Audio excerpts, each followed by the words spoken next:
महोत्सव कौन बनेगा करोड़पति।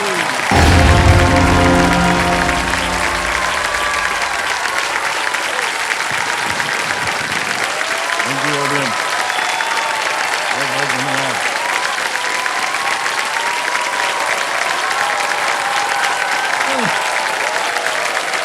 बस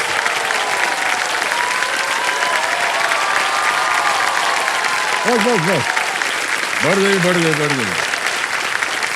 बड़ी कृपा है आपकी, इतनी जोर से ताली बजा दिया। ओके देवियों सजनों, देवियों सजनों, देवियों और सजनों, देखिए पिछले कुछ दिनों से इस मंच पर देश की युवा पीढ़ी का बोलबाला जो है वो चल रहा है। इनकी बातें और योजनाएं सुनकर हमें भी अपनी युवावस्था याद आती है और हमारी भी बातें योजनाएं भरपूर हुआ करती थी। बस उनमें थोड़ा सा अंतर होता था, जैसे कि जिस उम्र में स्टार्टअप की बातें कर रहे हैं उस उम्र में हम भी स्टार्टअप में लगे रहते थे, अपने स्कूटर को किक मारने के स्टार्टअप। अपना नहीं होता था वो स्कूटर, हमारे जितना भी कॉलेज में एक दो के पास होता था स्कूटर, उसको हाथ जोड़ के यार थोड़ा सा हाथ दे दो यार अपना स्कूटर, यहाँ जरा वो लेडीज कॉलेज है वहां से निकल के जाएंगे, अच्छा लगेगा। तो उनका हाथ जोड़ के मिल जाता था। वो भी ऐसा टूटा फूटा स्कूटर होता था, हम बता नहीं सकते आपको। स्टार्ट तो हो जाता था 10-12 किक के बाद और गियर का भी ठीक था। इधर वाला जो है ना, अब जितने नौजवान जानते होंगे, वो एक्सेलरेटर होता था उसमें, वो टूटा हुआ है। तो कैसे जाएं? तो हमने एक उसमें स्टार्टअप किया। वो जो स्कूटर का तार निकला हुआ था ना एक्सेलरेटर का, उसको लेके मुंह में दाब दिया, तो ऐसे चला रहे, ऐसे खींचे तो आगे बढ़ता, तो स्कूटर जो था वो चल पड़ता। बिल्कुल सही बात बोल रहे हैं आप। और यही उपाय हमने अपनी एक फिल्म में भी किया था। एक हमारी फिल्म थी, आप लोग सब तो शायद पैदा नहीं हुए होंगे तब, रोटी कपड़ा मकान। ये शांति बता रही कि किसी ने नहीं देखा था। तो रोटी कपड़ा मकान में मैं एक फौजी की भूमिका निभा रहा था। उसमें मेरा एक हाथ जो है, दाहिना हाथ, वो भी जिससे एक्सीलेटर दबाते थे ना, वही कटा हुआ है। तो उसमें हमने यही उपाय किया था। हमको फटफटिया चलाना था तो उसका तार निकाल के करते। तो हम बात कर रहे थे स्टार्टअप की, और इनकी फंडिंग, ये जो नौजवान पीढ़ी, इनकी फंडिंग करोड़ों की होती है। वैसे हमारी फंडिंग भी बिल्कुल सॉलिड होती थी। हम इन्वेस्टर्स को ऐसी ऐसी स्कीम सुनाते थे कि फंड्स तुरंत ही मिल जाते थे हमें। वैसे आपको बताते हैं कि हमारे इन्वेस्टर्स होते थे हमारे माता पिता।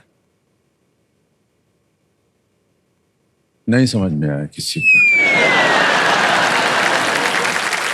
इनसे हाथ पैर जोड़ करके 2-4 आना मिल जाता तो वो हमारा इन्वेस्टमेंट होता था।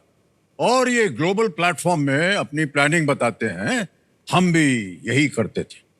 बस हमारी बातें जो है ना, वो भले ग्लोबल ना हो, लेकिन इनकी उम्र में हम ग्लोब से बातें करते थे कि काश हम भी वहां कभी जा सके, जो घुमा करके देखते थे, अच्छा ये इंग्लैंड है, ये अमेरिका है, ये सब। तो देवी संजो, ये थी हल्की फुल्की बातें, लेकिन ये सच है कि आज हमारी जो युवा पीढ़ी है, इस देश की सबसे बड़ी पूंजी। इस पीढ़ी की जो पहुंच है चांद तारों तक है, ये बिल्कुल रुकती नहीं है, थमती नहीं है, और लक्ष्य को पाने के बाद ये ठहरती भी नहीं है। भविष्य को लेकर इनकी जो स्पष्टता देखकर न केवल इन पर गर्व होता है, बल्कि इस बात का आश्वासन भी हमको मिलता रहता है कि भारत जो है वो सुरक्षित हाथों में है कि नहीं?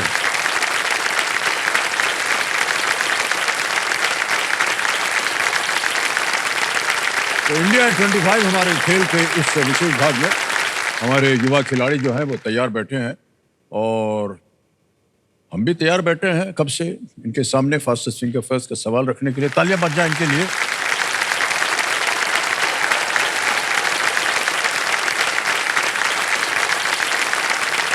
फास्टेस्ट फिंगर फर्स्ट खेलेंगे। और भाई साहब, इधर जो पीढ़ी बैठी है ना, जब से हम आए हैं ये सेशन खेलने के लिए, सब इधर ही से आ रहे हैं, देख रहे हैं आप। इधर खाली हो गया, एक देवी जी बैठी हैं बेचारी, और इधर पूरा भरा हुआ है। आपको बताएं एक बात, ये थोड़ा सा टेक्निकल प्रॉब्लम हो गया है, क्योंकि ये जो मंच है ना थोड़ा ऐसा हो गया है। हमको ऐसे चलना पड़ता है। हेलो देवी संध्या, क्या हाल है आप? इधर से निकालो बाहर। तो देवी संध्या, अब हम खेलेंगे फास्ट सिंगर फर्स्ट। ये एक मौका आपके लिए बहुत ही महत्वपूर्ण है, बिल्कुल सोच समझ करके खेलिएगा। और देखिए, आप पर हम कोई अलग दिशा से नहीं देख रहे हैं, और हम चाहेंगे कि इधर से भी कुछ लोग जाएं ताकि मंच थोड़ा सा सीधा हो जाए। तो यार, फास्ट सिंगर फर्स्ट का प्रश्न ये रहा आपके सामने। टैक्सोनॉमी में वर्गीकरण के इन स्तरों को उच्चतम से निम्नतम के क्रम में लगाएं। Arrange these levels of classification in taxonomy from the highest to the lowest. और आपके ऑप्शंस ये हैं आपके सामने। ए जाति, बी गण, सी संघ, डी जगत।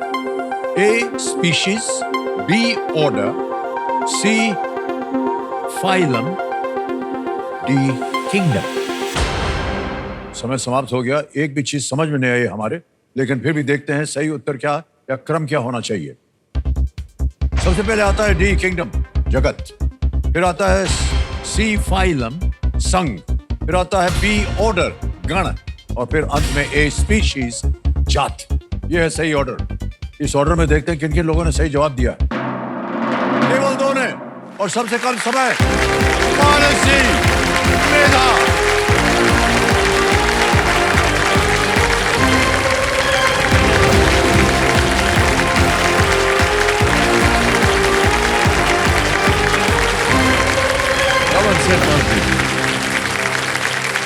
Well played. जोरदार तालियां बज जाए इनके लिए।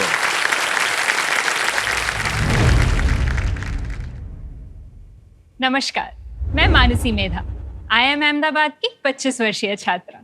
वैसे तो मेरी बहुत सारी अभिलाषाएं हैं, पर उसमें सबसे ऊपर यह है कि मैं एक ऐसी दुनिया देखूं जहां हर आवाज की सुनवाई हो और हर व्यक्ति को अपना अधिकार मिले।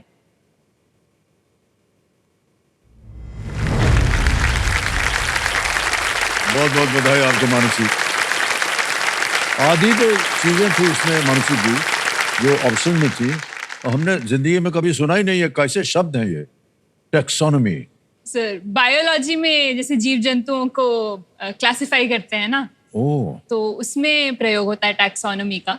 ये इसका टैक्स के साथ कोई मतलब नहीं है? नहीं नहीं सर, नहीं, हम सोच रहे हैं कि टैक्स के साथ है इसका। हम सब बायो स्टूडेंट्स को याद करना पड़ता है, फिर हम रट के एग्जाम देने जाते हैं 12वीं में, परीक्षा में लिख के आते हैं।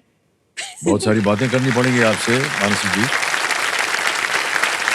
तो देवी संध्या मेरे सामने इस समय जो विराजमान है मानसी जी, उनका जो व्यक्तित्व है ना, उसके बारे में यही कहा जा सकता है कि ये बहुमुखी प्रतिभा की धनी है। ये मानसी मेधा जी, इनकी उम्र है 25 वर्ष की, लेकिन इनकी उपलब्धियां जो है ना, इनकी उम्र से 10 गुना से भी ज्यादा है, यानी कि 250 से भी ज्यादा इनकी उपलब्धियां। 10th स्टैंडर्ड में 10 CGPA, 12th स्टैंडर्ड में 93%, IIT एंट्रेंस एग्जाम में ऑल इंडिया रैंक 40, CAT की पहली ही अटेम्प्ट में 99.75 परसेंटील, IIT गुवाहाटी में डिबेट कंपटीशन में बेस्ट स्पीकर और best journalist award winner, power lifting, swimming और फ्रिस्बी कंपटीशन में मल्टीपल मेडलिस्ट और प्रेस्टिजियस कॉलेजेस में पढ़ाई, जैसे कि IIT गुवाहाटी क्लास ऑफ 2022 और IIM अहमदाबाद क्लास ऑफ 2025, और अब KBC की हॉट सीट पर।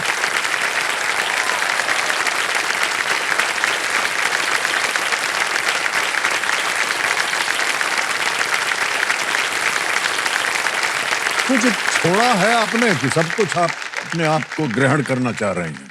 जी सर, आपसे मुलाकात नहीं हुई थी कभी, केबीसी पे आने का अवसर नहीं मिला था। मुझे लगता है ये जो बहुमूल्य अवसर मुझे मिला है वो एक, और बोलते हैं ना, सोने पे सुहागा हो गया है। जो भी आपने अभी कहा उसके बारे में तो खैर काफी समय हो गया था सोचे हुए, क्योंकि जीवन में जैसे जैसे आप कुछ भी करते फिर आप सोचते अच्छा आगे क्या और क्या और कैसे, पीछे मुड़ के कभी देखा नहीं मैंने। पर जो सब भी आपने कहा सुन के बहुत अच्छा लगा मुझे। और अब लगता है कि हाँ मतलब कुछ तो किया है थोड़ा सा।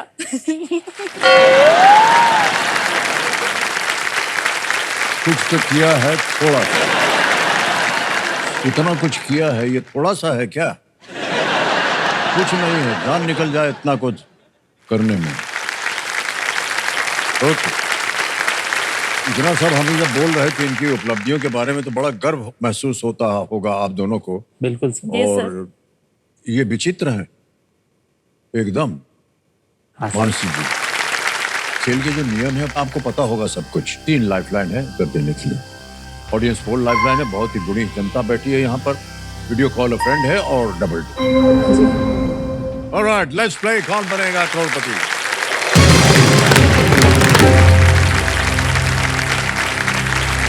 इतनी गुणी हैं आप, इतने सारे गुण हैं आपके अंदर, हमारी तो समझ में नहीं आ रहा है कि किस तरह का प्रश्न डालेंगे आपके सामने कंप्यूटर जी। बहरहाल, पहला प्रश्न 1000 रुपए आपकी स्क्रीन के ऊपर ये रहा। इनमें से किस व्यंजन का संबंध मुख्यतः बिहार से नहीं है? Which of these food items is not primarily associated with Bihar? A. Chokha, B. Thekua, C. मालपुआ या D. इडली? सर आपने घर के खाने की याद दिला दी। हाँ। लिट्टी चोखा, ठेकुआ, मालपुआ तो खाते खाते हम बड़े हुए हैं सर। डी इडली है उसका उत्तर, जो बिहार से जुड़ा हुआ नहीं जी है। जी जी, डी पे कह रहे हैं ताला लगाने के लगा लिए। दीजिए। बिल्कुल सही जवाब दिया। बाकी सब व्यंजन उन्होंने बिहार में खाया हुआ है, तो बड़ा स्वादिष्ट होता है ये सब। आगे चलते हैं, दूसरा प्रश्न 2000 रुपए। मानसी जी ये रहा आपके सामने। इनमें से क्या क्रोशे कला का सबसे अच्छा वर्णन करता है? Which of these best describes the art of crochet? A. Baking, B. Needlework, C. Wood chipping, D. Flower arrangement. Baking सिलाई, लकड़ी काटना या फूल लगाना? सर इसमें से 2 मेरी रुचियां हैं, बेकिंग और नीडल वर्क। और उनमें से नीडल वर्क क्रोशेटिंग और निटिंग के भाग्य में उस कैटेगरी में आएगा, तो मैं बी नीडल वर्क को ताला लगाना बी नीडल वर्क कर रहे जाएंगे, ताला लगा दिया जाए इसको। बिल्कुल सही उत्तर हो गया। क्रोशे के उपयोग से कंबल इत्यादि बनाए जाते हैं, इसके लिए एक विशेष क्रोशे हुक होता है, उसका उपयोग किया जाता है। महिलाएं बहुत करती हैं इसको। स्कार्फ बना देंगी, जर्सी बना देंगे आपके लिए पहनने के लिए, कंबल। मैंने जब सीखा था तो मैंने अपने माता पिता को भी बना के दिया था। बना के दिया था आपने? अरे वाह, क्या बात है। हाँ, हमको भी बना के मिलता है। हाँ, आपने नहीं बनाया, अगली बार से घर पे बनाया गया था। समझ जाइए किसने बनाया था। ठीक है, आगे चलते हैं। तीसरा प्रश्न 3000 रुपए। तीसरा प्रश्न आपके सामने ये रहा। इनमें से कौन सा शब्द एनिमेशन की जापानी शैली को दर्शाता है? Which of these words refers to a Japanese style of animation? Options: A. Anime, B. K-pop, C. Cubism, D. Pop art. Sir ये भी मेरी प्रमुख रुचियों में से एक है। ए एनिमे सर, एनिमेशन शब्द का ही छोटा सा अंश है। ए एनिमे पे ताला लगा Okay. दीजिए। ए को कह रहे हैं ताला लगाने के लिए। जी बिल्कुल सही जवाब दिया आपने। वाह। ये एनिमे आप, ये क्या है एक्चुअली? शॉर्ट फॉर्म जापानी में है कुछ शब्द है। हाँ, तो सर ये जो भी चलचित्र वगैरह, एनिमेटेड चलचित्र जो भी बनते हैं जापान में, तो उसके लिए उन्होंने एनिमेशन को, जैसे लोन वर्ड लेते हैं हम दूसरे भाषाओं से, एनिमेशन शब्द को लिया और आधा में बांट दिया, और एनिमे एक पूरी इंडस्ट्री अब बन गई है। एनिमे जापानीज में कहेंगे Okay. इसको। तो वो सबसे, मुझे तो लगता है सबसे ज्यादा समय मैंने अपनी जिस हॉबी में व्यतीत किया है वो एनिमे देखना ही है। मतलब मैं 250 से ज्यादा शोज देख चुकी हूँ। तो अगर टीवी पे आता है ये एनिमेशन शो? जी सर, टीवी पे वाह। आता है, कंप्यूटर पे आता है, देखने का मौका मिलता है। तो लगभग मैंने अपने जीवन के 1-2 साल तो सिर्फ एनिमे देखने में बिता दिए हैं। वो तो सब जापानी में होता है, तो कैसे समझ पाती हैं आप? सर शुरू में तो हम सबटाइटल्स, जो अंग्रेजी अनुवाद होता था, उसकी सहायता लेते थे। हाँ। फिर हमें धीरे धीरे लगा कि अब खेलकूद और आनंद तो आ ही रहा है एनिमे देखने का, कुछ सीखने का मौका मिले इसमें। तो बचपन से ही हम 3-3 भाषाएं बोलते हुए बड़े हुए घर पे, हिंदी, अंग्रेजी, मैथिली। फिर स्कूल में हमें स्पेनिश सीखने का सौभाग्य हुआ, तो हमने सोचा कि अब एनिमे देख रहे हैं तो साथ ही साथ थोड़ी जापानीज वो भी भी है। सीखने की कोशिश ओहो। करते हैं। तो हम थोड़ा थोड़ा कोशिश करते हैं, कुछ शब्द सीख लिए, कुछ वो जो ग्रामर सीख शुरू में लिए। हमने पढ़ के दिया था ना एक पूरा पाठ, क्या क्या आपके अपने उपलब्धियां हैं, उसमें ये भी अब जोड़ना पड़ेगा। स्पेनिश भी आप बोलती हैं, जापानीज भी बोलती हैं, अब मैं पढ़ लिख लिया है आपने उसको। सर थोड़ा थोड़ा पढ़ लिया है। और स्पेनिश में तो खैर मुझे अपने स्कूल की तरफ से ये अपॉर्चुनिटी मिली थी कि मैं स्पेनिश एक्सचेंज जाऊं। 2 सप्ताह के लिए हम स्पेन गए थे ओह। स्टूडेंट एक्सचेंज प्रोग्राम पे, तो वहां जाके और अपनी स्पेनिश प्रैक्टिस करने का मुझे अवसर मिला।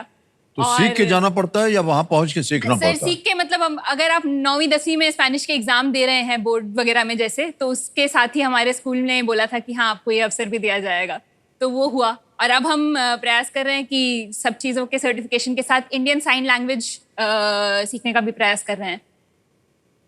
तो अभी हम मतलब अक्षर वगैरह साइन लैंग्वेज में करना सीख रहे हैं। सीख रहे हैं आप? जी। तो वही मुझे लगता है भाषाएं सीखना मेरी सबसे काम वाली रुचि है, जो मेरे काम आती रहती है, क्योंकि बाकी सारी वैसे बहुत जापानी सारी। और स्पेनिश कहाँ से काम में आती है आपकी? सर अब जैसे मतलब अब मेरी पढ़ाई जैसे मैनेजमेंट की चल रही है, अलग अलग देशों में कंपनी होती है, क्लाइंट होती है, प्रोजेक्ट होते ओह, हैं, अच्छा। तो भाषाएं उस रूप से आपके मतलब बहुत काम आती हैं। अगर आपको किसी से बात करनी है, कुछ अनुवाद करना है, कुछ समझना है तो। हमसे अगर आपको जापानी में बात करना तो कैसे करेंगी आप? सर मतलब कुछ एक दो शब्द हम बोल सकते हैं। जैसे आप वो एड ब्रेक वगैरह के लिए बोलते हैं बीच वगैरह में, तो हम उसका अनुवाद करने का प्रयास कर सकते हैं। आप जो जो बोलेंगे हम उसका अनुवाद करने की कोशिश अच्छा अच्छा, करेंगे। समझ गया, मैं समझ गया। अगली बार जब बोलना पड़ेगा ब्रेक में जाने के लिए तो आप जापानी में बोल दीजिएगा, जी ठीक है फिर सर। दूसरी बार जब होना होगा तो स्पेनिश में बोल दीजिएगा। हम सोचेंगे ठीक सर। है? अभी ठीक है अभी सर। मत कुछ बोलिएगा। जी हम जानना चाहेंगे कि ये जापानी भाषा कैसे आपने सीख ली, क्या होता है इसमें। अवश्य सर। एक शब्द मालूम है हमको जापानी में, आरिगातो, मतलब जी धन्यवाद। धन्यवाद। चौथा प्रश्न रेडी मानसी जी? चौथा प्रश्न 5,000 रुपए स्क्रीन के ऊपर ये रहा। इनमें से किसे पूनम की रात भी कहा जाता है? Which of these days is also known as Poonam की रात? Options A Amavasya, B Purnima, C Ekadashi या D पंचमी। सर पूनम की रात सुन के तो बी पूर्णिमा लग रहा है। फुल मून या जिसे हम कहेंगे, तो मैं बी पूर्णिमा पे ताला लगाना चाहूंगी। बी पे ताला लगाना चाह रहे हैं? बिल्कुल सही जवाब दिया आपने। पूनम का अर्थ होता है पूर्णिमा। अब आएगा आपके सामने 5वां प्रश्न। मूल्य है इसका 10,000 रुपए। खेल का पहला पड़ाव आ गया है मानसी जी। 5वां प्रश्न 10,000 रुपए स्केल के ऊपर आपके ये रहा। इनमें से कौन सी पुस्तक इनहेरिटेंस साइकिल टेट्रोलॉजी का हिस्सा नहीं है? Which of these books is not a part of the inheritance cycle tetralogy? Options A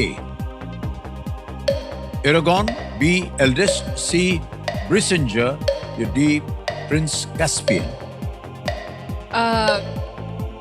sir इसका उत्तर मेरे हिसाब से डी प्रिंस कैस्पियन होना चाहिए, जो शायद नार्निया की किताबों की सीरीज में है, क्योंकि एरागॉन, एल्डेस्ट और ब्रिसिंगर तो मेरी सबसे फेवरेट जो फिक्शन बुक की सीरीज है इनहेरिटेंस साइकिल, क्रिस्टोफर पाउलिनी द्वारा लिखित, उसका हिस्सा है। तो मैं डी प्रिंस कैस्पियन को ताला लगाना चाहूंगी। डी प्रिंस कैस्पियन पे ताला लगा दिया जाए। बिल्कुल सही जवाब दिया आपने।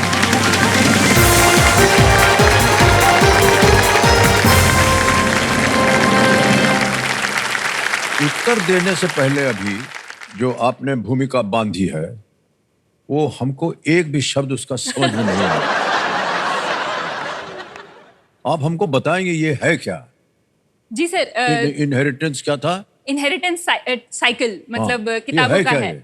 तो अंग्रेजी किताबों की सीरीज है सर, फिक्शन किताबों की सीरीज है, और ड्रैगन्स वगैरह के बारे में है। एक ऐसी दुनिया में है जहाँ पे ड्रैगन्स वगैरह होते हैं। तो उस पूरी सीरीज में से जैसे हैरी पॉटर सीरीज हो गई, आपकी फेमस 5 सीरीज हो गई, तो उन्हीं में से एक ये सीरीज भी है जो हमने मतलब तो ये सब स्कूल किरदार में हैं ही उसके? ये सब ड्रैगन्स के नाम है, एरागॉन, ब्रिजिंगर और एल्डेस्ट, और ये किताबों के भी नाम है। तो पहली पुस्तक का नाम एरागॉन है, ऐसे करके। हमारे एक्सपर्ट कंप्यूटर जी जो हैं ये बता रहे हैं कि उपन्यास एरागॉन नामक एक किशोर लड़के और उसके ड्रैगन सफीरा के कारनामों पर केंद्रित है। इसकी 4 पुस्तकें हैं, इरागॉन, एल्डेस्ट, ब्रिसिंजर, इनहेरिटेंस। कुछ भी हमारी समझ में नहीं आया है क्या है। ऑलराइट मानसी जी, हम एक छोटा सा ब्रेक लेना चाह रहे हैं, तो आप जापानी में बोलिए कैसे लेंगे ब्रेक। जी सर, प्रयास करती हूँ। सा minasan, ima kokoku no jikan desu. तो कोकोकु नो आतो वाताशी तो अमिताभ दोनों मोदोरिमासु।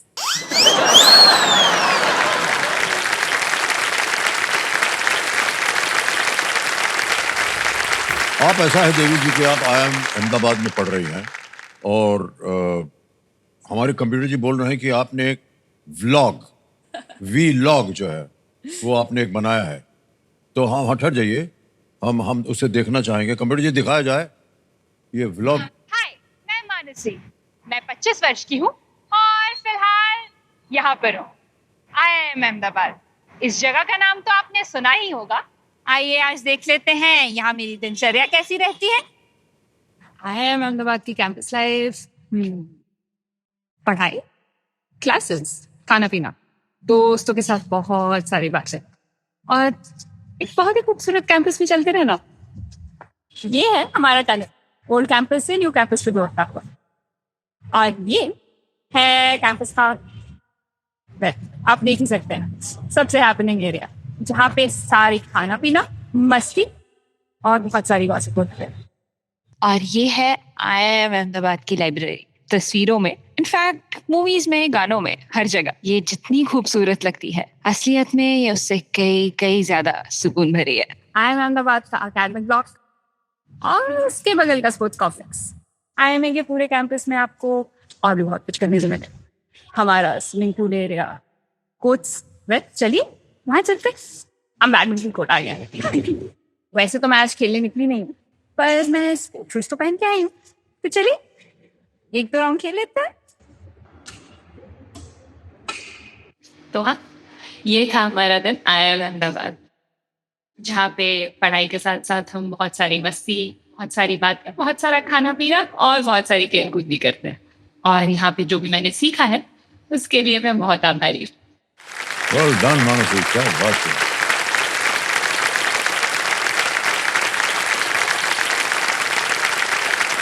बहुत अच्छा हुआ कि आपने हमको दिखा दिया ये IIM अहमदाबाद, क्योंकि हम आपको बताना चाहते हैं कि अब हमको पता चल जाएगा कि हमारी पोती जो है वो क्या करती है दिन भर। हमारी पोती यहीं पढ़ने गई हैं IIM अहमदाबाद में, और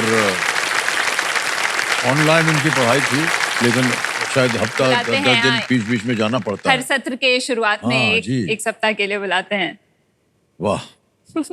तो एकदम ये हमको हमारे कॉलेज और हॉस्टल के जो दिन थे वो याद दिला दिए हमको। बहुत बहुत धन्यवाद आपका। लेकिन अभी हम बाजा बजाएंगे बहुत जोर का, और आ जाएगा सुपर सवाल। तो मानसी जी, समय आ गया है सुपर सवाल का। तो फिर महाशय, सुपर सवाल जो है, तैयार हैं आप? हाँ, सुपर सवाल जो है प्रस्तुत किया जाए मानसी जी के लिए।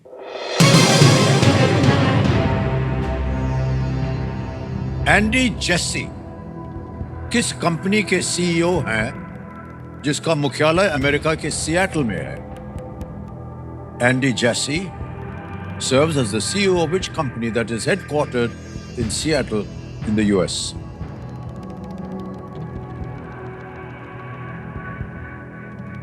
समय की कोई पाबंदी नहीं है और विकल्प भी नहीं मिलेगा।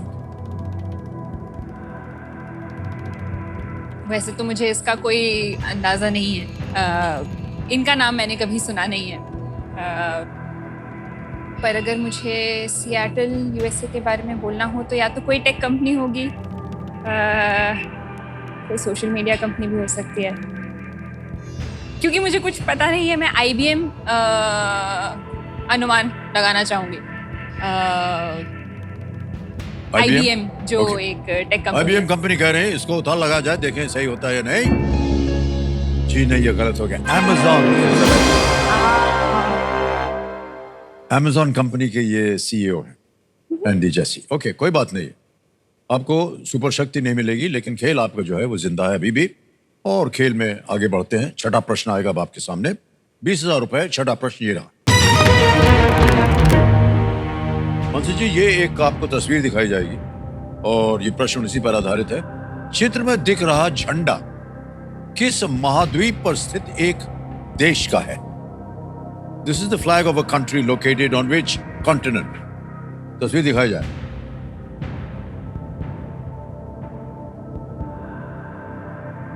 देख लिया?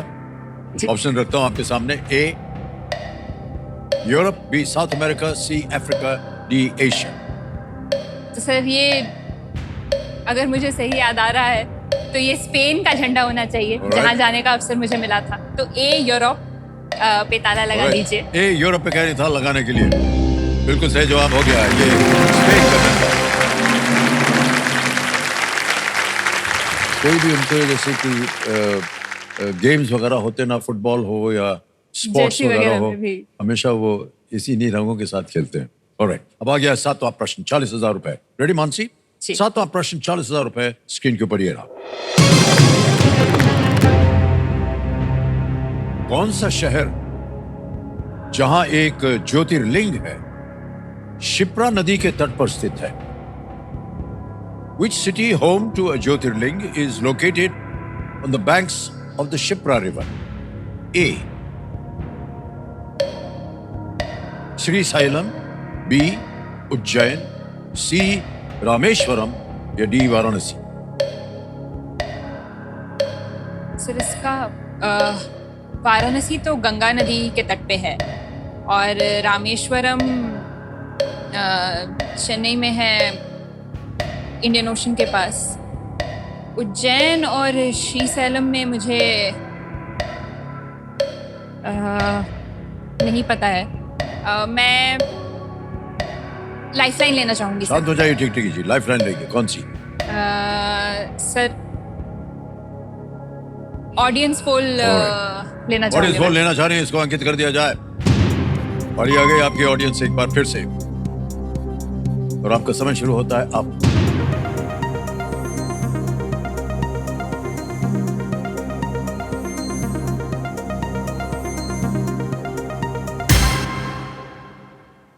बी उज्जैन को दिया है।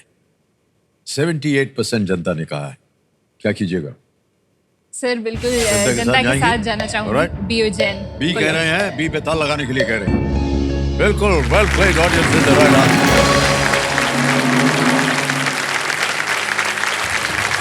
उज्जैन जहां शिप्रा नदी बहती है, उन 4 स्थानों में से एक है जहां कुंभ मेले का आयोजन होता है। बिल्कुल सही उत्तर दिया है जनता ने। Well played. आ गया है 8वां प्रश्न। एक लाइफलाइन चली गई आपकी, और ये 8वां प्रश्न दे सकता है आपको 80,000 रुपए अगर आपका उत्तर सही हुआ तो। 8वां प्रश्न 80,000 रुपए स्क्रीन के ऊपर ये रहा।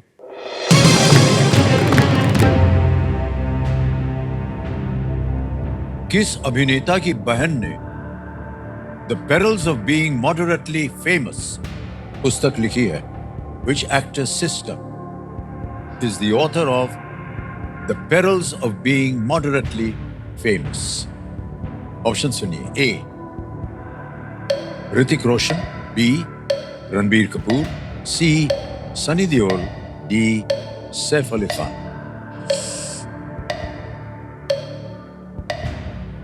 मुझे इसका अंदेशा तो लग रहा है कि शायद ये सोहा अली खान जी द्वारा लिखित किताब है, जो सैफ अली खान जी की बहन है।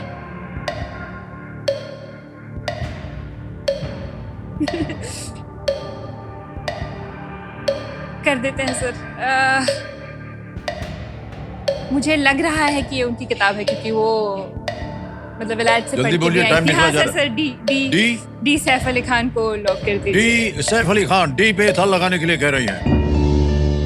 उंगली दिखाइए अपनी। कैसे किया था आपने? ऐसे ना पकड़ रहिएगा ऐसे। कैसे भैया, क्या हाल चाल है? ठीक-ठाक है ना सब? हाँ, हम भी ऐसे मोड़ के बैठे हुए हैं कब से, पता नहीं क्या होने वाला है। उत्तर आए या ना आए, हमको उससे क्या लेना देना? तो उनको जाने, हम क्या जाने।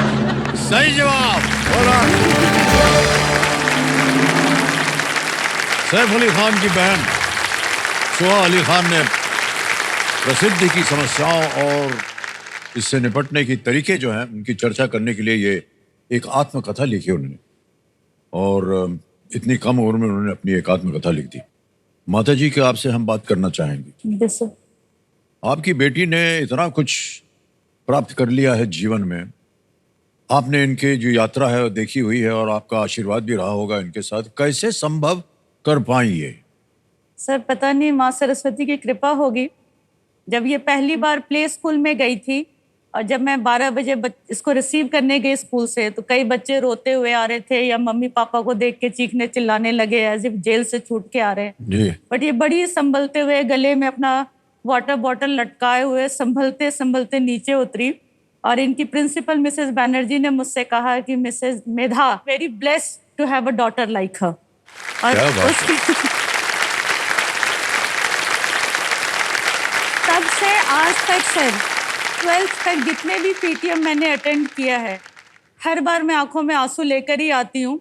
और जाने से पहले ये मुझे टोक देती, मम्मी आईलाइनर मत लगाना। बहुत बहुत बधाई आपको मानसी जी, और आप लोगों को भी बहुत बहुत बधाई, शुभकामनाएं, sir. आशीर्वाद है। 25 वर्ष की उम्र में मानसी आपने इतना कुछ प्राप्त कर लिया है, भविष्य के बारे में क्या सोचा आपने? सर शुरू से मेरा रुझान मतलब पढ़ाई लिखाई के साथ साथ क्रिएटिव चीज़ों में बहुत रहा। Knitting, crocheting, art and craft, music, anime देखना। तो फिर जब मैं 13 साल की थी लगभग, 8वीं कक्षा में, मैंने सोचा कि ढूंढते हैं ऐसी कोई फील्ड जिसमें साइंस और आर्ट्स दोनों के एलिमेंट्स मिश्रण हो। जी जी। तो उस मिशन को खोजते खोजते मैं पहुंची बैचलर ऑफ डिज़ाइन की डिग्री पे। तो फिर मैंने IIT गुवाहाटी में अपना बीडेज किया और वहाँ पे डिज़ाइन थिंकिंग के बारे में कि कैसे किसी और की समस्या को समझ के उसको इंटरनलाइज करके उसके बारे में समाधान सोचे जा सकते हैं, और एक नहीं अनेक समाधान हो सकते हैं एक समस्या के। तो फिर मैंने सोचा कि इसको एक लार्जर लेवल पे कैसे किया जाए, कंपनियों के लिए, पॉलिसी मेकर्स के लिए कैसे किया जाए। तो फिर मैंने सोचा चलिए अब MBA किया जाए और इसको एक स्ट्रैटेजी की दिशा दी जाए। जैसे मतलब आज से 25 साल पहले जब KBC शुरू हुआ था, जी हाँ, जी तो हाँ। किसी ने सोचा होगा, कॉन्सेप्चुलाइज किया होगा कि कैसा शो होगा, क्या फॉर्मेट होंगे, लोग क्या बोलेंगे, कौन सा चैनल, कौन सा माध्यम इसके लिए सही होगा। तो वो सारी स्ट्रैटेजिक प्लानिंग वगैरह मैं आगे जाके भी करना चाहती हूँ। तो आप मान लीजिए बिजनेस स्ट्रैटेजी हो गई या आइडिया को कंसल्ट करना हो गया, ये सब करना चाहूंगी। तो डिजाइनिंग का इससे क्या संबंध होता है? सर डिजाइनिंग का सबसे ज्यादा संबंध तो इसमें पहले होता है कि किसी की मानसिकता समझना, किसी की तकलीफ समझना कि यहाँ पे दिक्कत क्या आ रही है। आप किसी से बात कर पा रहे हैं, उनका हाव भाव नहीं देख पा रहे हैं, तो आपको उनकी चेहरा भी देखना है। फिर कोई डिजाइनर बैठेगा, सोचेगा कि अगर हम दोनों लोगों की शक्ल एक दूसरे को दिखा दें।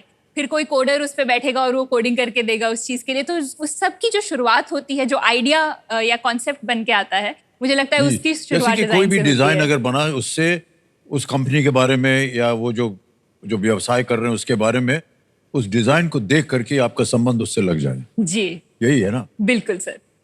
और इसके लिए आप और भी शिक्षा प्राप्त करना चाह रहे हैं? अवश्य सर, मतलब कोशिश रहेगी कि जिंदगी Okay. भर पढ़ते रहें, सीखते रहें। ऑलराइट, बहुत बहुत बधाई आपको। आ गया है नवा प्रश्न मानसी जी। नवा प्रश्न 1,60,000 रुपए और 2 लाइफलाइन बची। नवा प्रश्न आ गया है आपकी स्क्रीन के ऊपर। ये रहा अगला प्रश्न।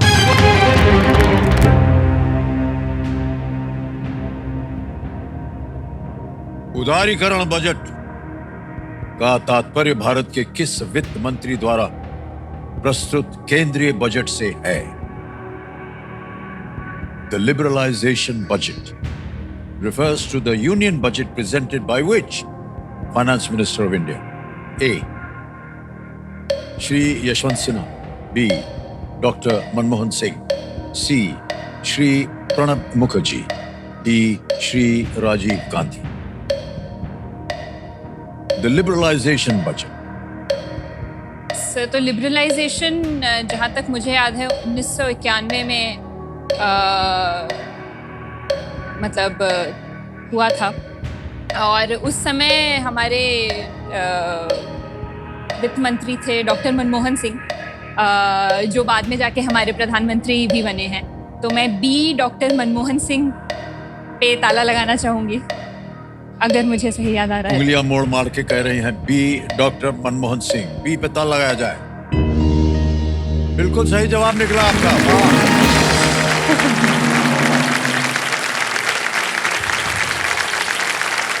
1991 के बजट में डायरेक्ट विदेशी निवेश आकर्षित करने के उपायों सहित महत्वपूर्ण आर्थिक सुधार जो था वो प्रस्तुत किया गया था। ये बहुत ही एक अद्भुत एक समय था भारत की इकोनॉमी को लेकर के, और डॉक्टर मनमोहन सिंह को ये हमने श्रेय क्लोज्ड जाता है। इकोनॉमी से एक ओपन जी इकोनॉमी हाँ, बिल्कुल। में ट्रांजिशन किया था। ओके, अगला प्रश्न मानसी जी, ये रहा आपके पर्दे पर। Video call friend. I'm not sure about समय समाप्त हो गया उनका।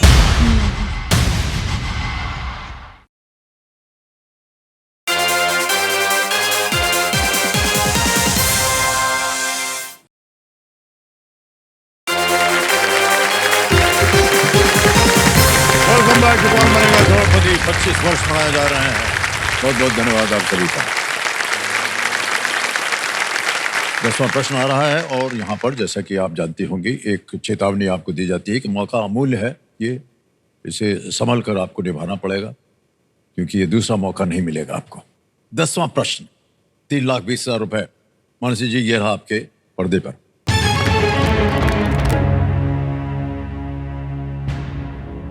भारतीय सर्वोच्च न्यायालय के लिए 2024 में अनावरण किए गए नए प्रतीक चिन्ह की संकल्पना किस संस्थान ने की थी?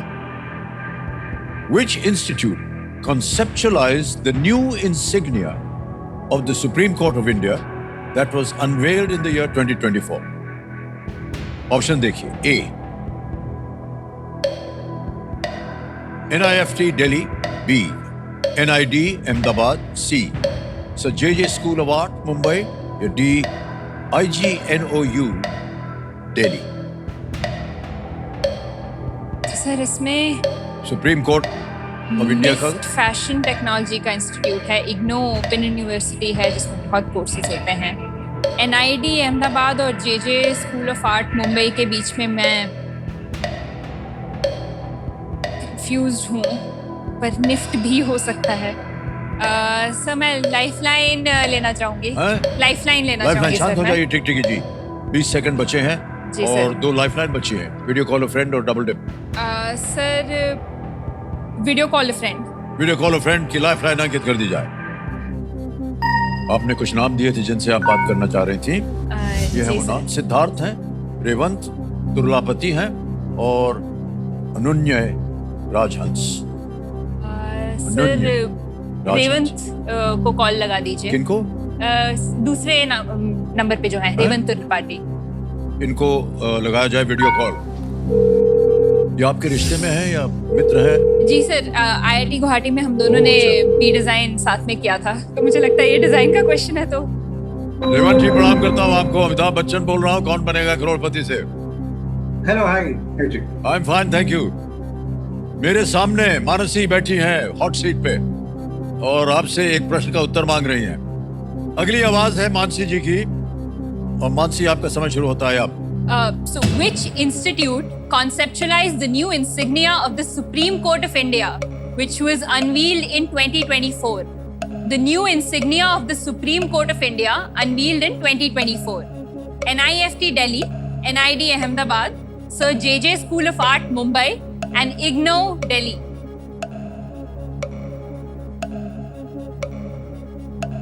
The new insignia of the Supreme Court of India unveiled in 2024. I'm NIFT Delhi. thinking should be either NID or JJ School of Art. I'm not sure. But it should a be double dip between between the those two. I'm not sure about IGNOU as well. I don't think it's NIFT. Got it. But most likely, I'd say समय NIFT. समाप्त हो गया उनका।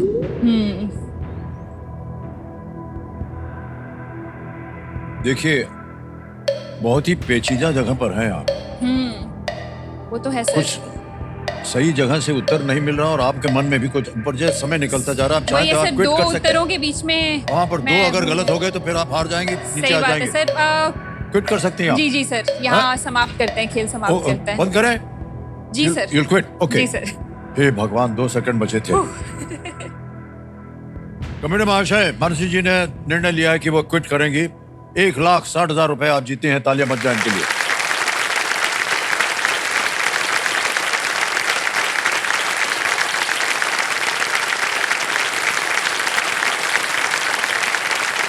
1,07,000 confirm पहुंच गया आपके bank में 60,000। Alright Mansi जी, इसका सही उत्तर बताना होगा हमें।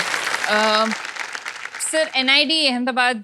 NID अहमदाबाद बी कह रहे हैं, बी पता लगा जाए। ये गलत होता है।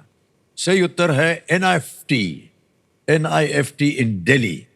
इसके लिए एक ध्वज भी डिजाइन किया गया था, ए फ्लैग। इसमें अशोक चक्र, सुप्रीम कोर्ट भवन और भारत का संविधान शामिल है। NIFT national institute of fashion technology in Delhi.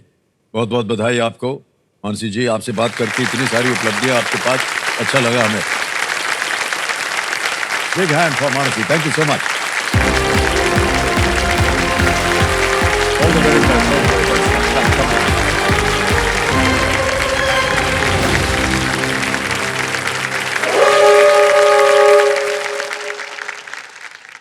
बच गया पुत्र। तो देवी समझो, आज का समय ये समाप्त हो गया। तो देवी समझो, जाते जाते हम अपने बाकी बचे खिलाड़ियों से यही कहना चाहते हैं कि हर दिन देखिए एक नया अवसर है, और अवसर का लाभ वही उठा पाते हैं जो इसके लिए तैयार रहते हैं। इसलिए अपनी तैयारी जो है वो जारी रखिएगा। आपसे मुलाकात होगी। इन्हीं विचारों के साथ हम आपसे कल मुलाकात करेंगे। शुभ रात्रि, शुभ रात्रि एंड शुभ रात्रि।